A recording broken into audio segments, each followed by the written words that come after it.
అంబానీ ఇంట పెళ్లి వేడుకలు ధూమ్ధామ్గా జరుగుతున్నాయి. రిలయన్స్ ఇండస్ట్రీస్ అధిపతి ముఖేష్ అంబానీ చిన్న కుమారుడు అనంత్ అంబానీ, రాధికా మర్చెంట్ల ప్రీ వెడ్డింగ్ వేడుకలు ఘనంగా జరుగుతున్నాయి. ఈ వేడుకలకు అతిరథ మహారథులు హాజరయ్యారు.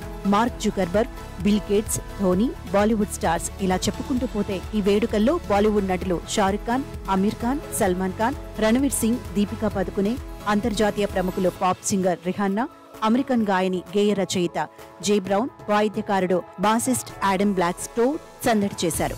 అయితే ఈ వేడుకల్లో ఓ ఆసక్తికర సన్నివేశం చోటు చేసుకుంది. సాధారణంగా బాలీవుడ్ తారలు ప్రముఖుల ఇంటికి అతిథిగా వెళితే చడి చప్పుడు కాకుండా అంటారు. అదే స్నేహితుడు, దగ్గర బంధువు అయితే సంగీతలో ఓ స్టెప్ వేసి అక్కడున్న వారిలో జోష్ నింపుతారు. కానీ అనంత్ అంబానీ ప్రీ వెడ్డింగ్ కి వెళ్లిన బాలీవుడ్ తారలు ఆటపాటలతో సందడి చేశారు.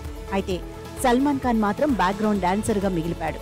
అనంత్ అంబానీ, రాధిక స్టేజ్ పై డాన్స్ చేసే క్రమంలో సల్మాన్ ఖాన్ బ్యాక్గ్రౌండ్ లో ఓ మూలకు డాన్స్ చేస్తూ కనిపించడం అందర్నీ ఆశ్చర్యానికి గురి చేస్తోంది. సల్మాన్ ఖాన్ బ్యాక్గ్రౌండ్ లో డాన్స్ చేయడం ఏంటని సోషల్ మీడియాలో చర్చించుకుంటున్నారు ఫ్యాన్స్. అయితే దీనిపై కొందరు నెటిజన్లు మాత్రం భిన్నంగా స్పందిస్తున్నారు. దట్ ఈజ్ అంబానీ పవర్ అంటూ కామెంట్స్ చేస్తున్నారు.